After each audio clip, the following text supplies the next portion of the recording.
Hello everyone, this is The Marketplace. Coming up in this bulletin, some proposed tax reliefs in the 2026 budget could delay despite implementation date set for January 1. Looking at the way procurement systems are, I don't think we even have it now.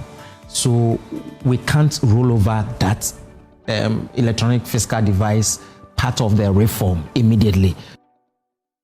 Also in this bulletin, Bank of Ghana intensifies efforts to protect the country's financial system from rising cybersecurity threats as digital transactions continue to expand rapidly.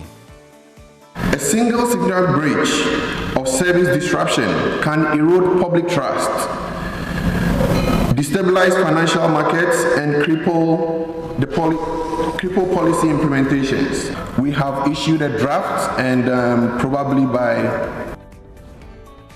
Plus, Chamber of Oil Marketing Companies renew calls for total removal of taxes on liquefied petroleum gas. If we are able to keep the price of the product down, and I can assure you, if we take out the taxes, I'm telling you, within a year, LPG consumption will go up by about 20%. We've got details of these and more for you. Please stay on.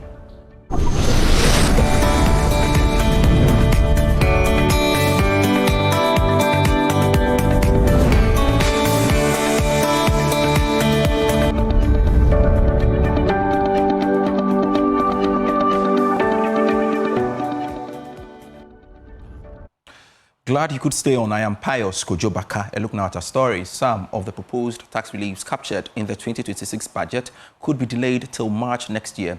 This is despite the Ghana Revenue Authority announcing that it will move quickly to extend these benefits to businesses from January next year.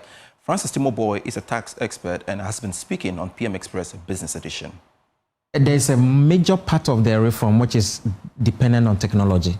You remember the fiscal electronic device is going to monitor the VAT collection for a group of people within the sector. And looking at the way procurement systems are, I don't think we even have it now. So we can't roll over that electronic fiscal device part of the reform immediately. So I believe that those will come along the line. Again, there's a major part which is to boost compliance, which is the VAT reward system, where government says that if you buy, make sure you demand receipt. Now, we need to make sure that when your receipt comes in for the reward, and it's more like a lottery, many countries have done that, where, for example, you go to a shop, you buy an item, we sample it and put it in a drawer. You can win a car, you can win a phone or anything. So when you are buying, you now demand and you are forcing the businessman to charge the VAT and account for it. Those receipts needs to be generated from the electronic system. Those systems, I believe that we can't implement them from, we are in almost December, 1 month, I'm not sure we can put them in place. Businesses even have to, reconfigure their ERPs. And there's a business person who asks how ready is it for that? I don't believe that they can do that within this shortest possible time. The Bank of Ghana is intensifying efforts to protect the country's financial system from rising cybersecurity threats as digital transactions continue to expand rapidly. Speaking on behalf of the governor of the Bank of Ghana, Dr. Johnson Isiama, at the Visa Bank of Ghana Cybersecurity Summit, acting head of information security, Daniel Klu, said the central bank is implementing a multi-layered strategy aimed at strengthening reliance across banks and payment service providers. At a time when more Ghanaians are turning to mobile wallet, online banking, and digital payment, the Bank of Ghana says cyber criminals are also becoming more sophisticated. Speaking on behalf of the governor, Dr. Johnson Isiama, at the Visa Bank of Ghana Cybersecurity Summit, acting head of information security Daniel Klu revealed that the central bank is deploying a multi-pronged strategy to safeguard the financial system. Digital payments are now a critical component of our economic infrastructure. A single signal breach of service disruption can erode public trust, destabilize financial markets, and cripple policy implementations. We have issued a draft and probably by January a new directive is going to come out. Strategy number 2, expanding and enhancing the FICSOC reach to ensure real-time sector-wide threat monitoring. To date, we have successfully connected 24 banks to the FICSOC. savings and loans companies, and the financial sector regulators to its infrastructure. Country manager of Visa Ghana, Fabrice Conan, says strengthening defenses against cyber threat is essential to maintaining customer trust in the country's rapidly expanding digital finance ecosystem. So there's going to be more digital transaction, and we need to ensure that Ghanaians keep the trust into the payment ecosystem. But we know that with this surge of transaction, there's also a surge of associated risk. So how do we ensure we continue to provide the convenience to Ghanaians to pay digitally, but while safeguarding the ecosystem? So that's why we think it's a collective effort. Head of Risk for Sub-Saharan Africa at Visa, Irene Omar, also explained how artificial intelligence is transforming fraud detection. And the revolutionary effects that Gen AI has had on businesses. Over 60% of institutions in Africa today do confess that between 2024 and today, they have reviewed their strategies on how they can incorporate Gen AI in their capabilities. Therefore, it's important as Gen AI enables for good innovation, good technology, faster solutioning for consumers. As digital adoption continues to accelerate, both regulators and industry players say robust cybersecurity will be key to protecting the integrity of Ghana's financial system. The Chamber of Oil Marketing Companies is calling for the complete removal of taxes on liquefied petroleum gas. Speaking on the sidelines of the National LPG Forum here in Accra, the board chairman of the chamber, Gabriel Kumi, highlighted the positive impact the recent stability of the city has had on the operations driving consumer demand. Here's a report. The National LPG Forum was held under the theme, One Industry, a collaborative approach to LPG sector transformation. Deputy Minister of Energy and Green Transition, Richard Jan Mensah, revealed that government has secured funding from the World Bank to support the distribution of LPG cookstoves to households. With support from the World Bank, we will be scaling up to about 457,000 households and commercial entities, including our senior high schools, our technical and vocational institutions. The ministry has developed an investment plan for the transformation of Ghana's cylinder manufacturing company. And this will enable the Ghana Cylinder Manufacturing Company, beyond serving as a cylinder refurbishment company for CRM, to locally produce LPG cylinders and cookstove to support the implementation of both the CRM and the National LPG Promotion Program. Deputy CEO of the National Petroleum Authority, Dr. Sheila Addo, highlighted the regulator's role in advancing Ghana's clean energy agenda. We are actively pushing initiatives to increase LPG adoption and accessibility because we believe LPG is central to achieving Ghana's energy transition and environmentally sustainable goals. Some practical solutions.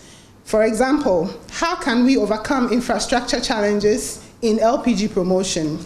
How can we strengthen the LPG supply chain? How can we make sure that our consumers know the right thing when they are trying to purchase LPG or when they're using LPG? Board chairman of the Chamber of Petroleum Companies, Gabriel Kumi, reiterated a call for the removal of taxes on LPG to make it more affordable. Last year, on the average, we were doing about 28,000 metric tons a month. Currently, we are doing 25,000 metric tons. And that is about 11% increase in consumption.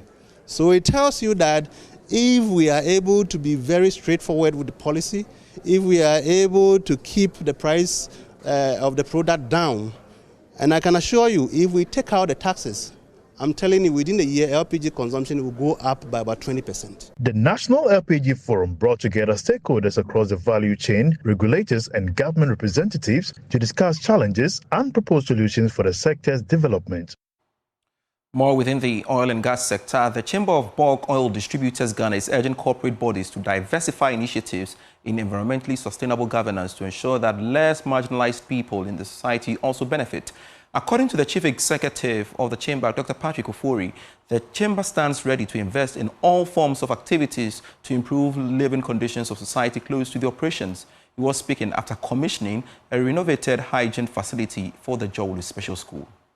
Initiative to give a facelift to the hygienic condition of the special school was supported by a member company of the Chamber of BoG Oil Distributors Ghana, Matrix Gas, with the aim to contribute to the social investment initiatives of the chamber. Before the renovation, the facility have been in a very deplorable state, exposing students to risk of disease outbreak in the school. Speaking to Joy News after commissioning the facility, Chief Executive of the chamber, Dr. Patrick Ofori, called for a diversified investments in corporate social initiatives to improve many lives. We use this opportunity to invite other corporate entities that, in as much as we talk about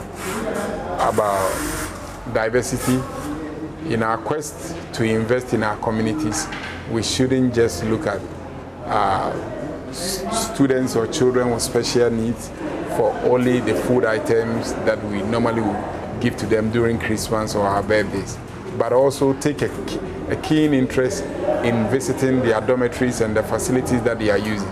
And these are the areas that we need to target so that they can also live in a cleaner, safe and healthy environment to also prevent them from attracting other communicable diseases. Chief Executive for Matrix Gas, Sahid Ahmed Lako, believes the renovation will go a long way to help the children practice healthy living. And they have allowed us some support from them, and we were able to do the renovation of 12 washrooms in Joglo Special School. I'm very delighted to the management of Joglo School, Mr. Tite, and all the stakeholders around us to make it live for us. And I'm grateful to all the team members who really contribute to make it live for us. Headmaster for the Joglo Special School, Frederick Tete, expressed appreciation to the chamber and supporters for the gesture. I know we already have a relationship with them over the years, and they've done a lot for the school, and I want to tell them that this relationship should continue to grow from strength to strength.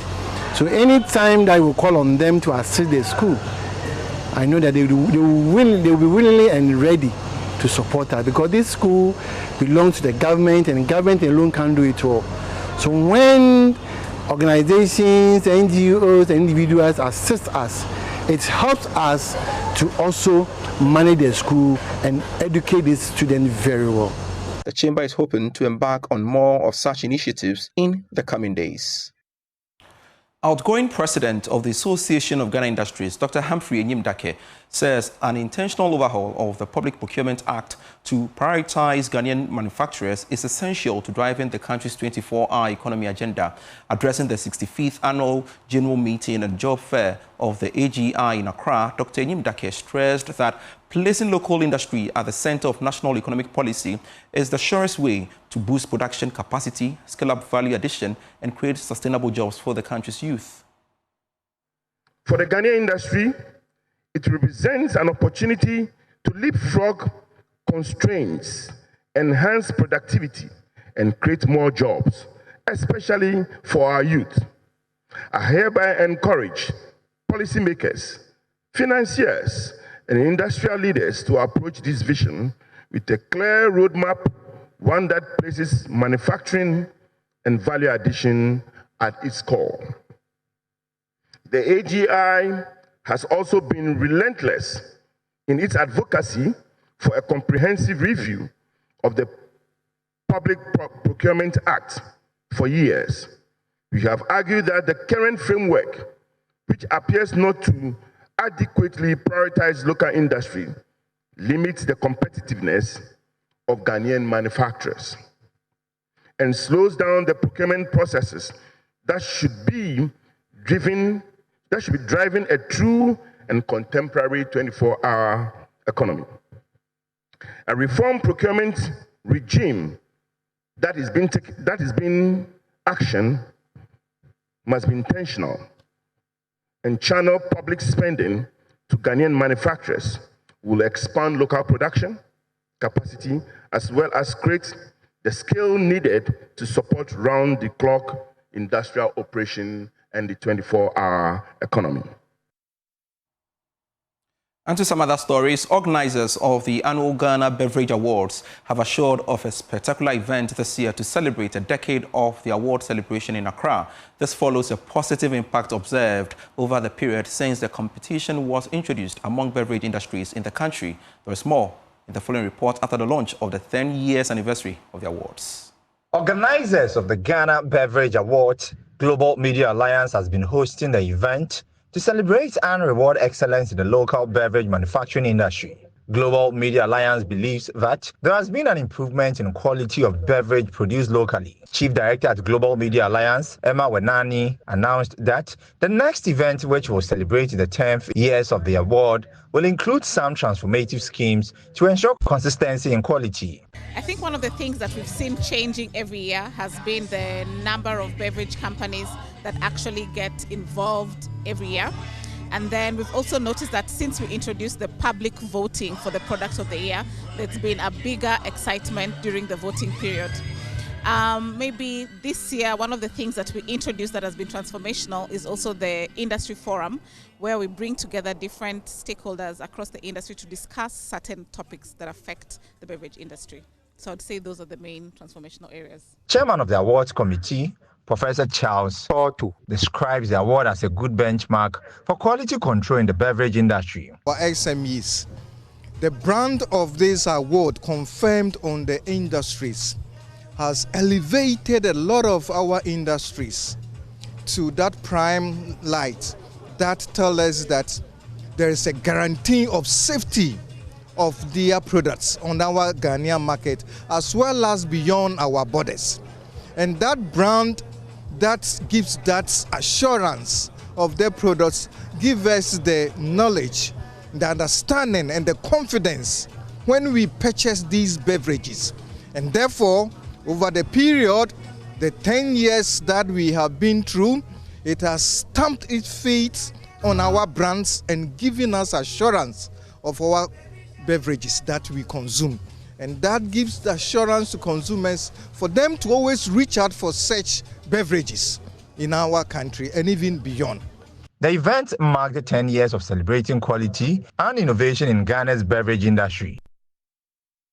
You're still watching The Marketplace. We have more for you after this break.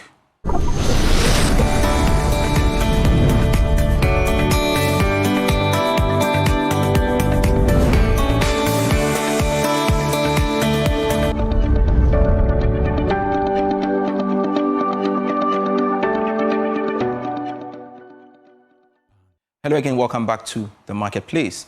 Chill River Resort has become more than a destination. It is a hope of a community, the pride of a people, and the promise of what tourism can bring when passion meets perseverance. But every day, the hope is tested. For residents of Tunu in the Volta region, the journey to opportunity is the same as the road to the resort, rough, forgotten, and painfully long. And yet, the people hold on, believing that one good road could change everything, their livelihood and their dignity. More from Ivy Setoji. Quietly nested along the tranquil shores of the Volta estuary, Chill River Resort in Tunu in the Angloga district is redefining hospitality in the district, a place many describe as a home away from home, where serenity meets unmatched service. Despite its remote location and the poor state of the Nyani-Tunu road, visitors continue to troop there, drawn by its warmth, privacy, and the professionalism of staff who go the extra mile to make guests feel at home. The manager of Chill River Resorts, Paul Mackenzie Niklote Foley Thompson, says the resort's unique location along the riverbank offers something most hotels cannot: absolute privacy and uninterrupted peace. Our hotel is situated, let's say, within the river bank, and most guests really like coming in here due to the serenity of where we're located. Yes, this is because, you know, most hotels, when you go there, no matter how beautiful it is, when you go there, there's a little bit noise, people come in, you don't have your privacy. But here they have their privacy. There is everything that you need as a hotel, that a standard hotel. we have everything needed here to run the place up and to ensure that the guests that comes in here are very happy, and at least live here with good memories for them to return back. Fixing the road would unlock enormous economic potential, not just for the Chill River Resort, but for the entire district, which boasts natural beauty, culture, beaches, and ecotourism opportunities waiting to be explored. The challenge that we have here is the road. With coming to our junction and coming here is really a bit of a challenge.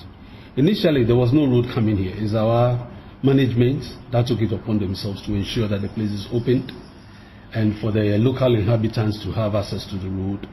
So we ensure that we fill the road with laterite, I would say, gravel, the manpower, getting people in to work and pay, and we do all those things. But at the end of the day, the rains really, when it falls heavily, it really has a toll on us. It's really affecting us so much. As I have stated earlier, at least in a week even, you get people coming, and when they get to the junction, they tell us, oh, due to their car and the road isn't good, so they have to return back. So we believe government, it falls upon government to ensure they come to our aid and help us open up this road network. And we believe that since government really earns from tourism, which is also a backbone of our country, we ask government to still come in and help us with this. For now, Chill River Resort continues to thrive, offering world-class hospitality, breathtaking scenery, and a sense of peace that keeps guests returning. The management and residents insist that the full benefits will only be realized when government steps in. From Tunu in the Angloga district, my name is Ivy Setoji for Joy News. And I'd like to take you to myjoyonline.com/business. There you go. Banks must step up. Our economy can only grow through partnership. That's according to Mark Bedwabuaji, the man in your shorts there. Also, on that portal, Kofin Siapoku of Kina Pharma Group is new president of AGI. We have more stories when you log on to myjoyonline.com/business. I am Pius Kojubaka. Always a delight serving you. Do have a lovely afternoon.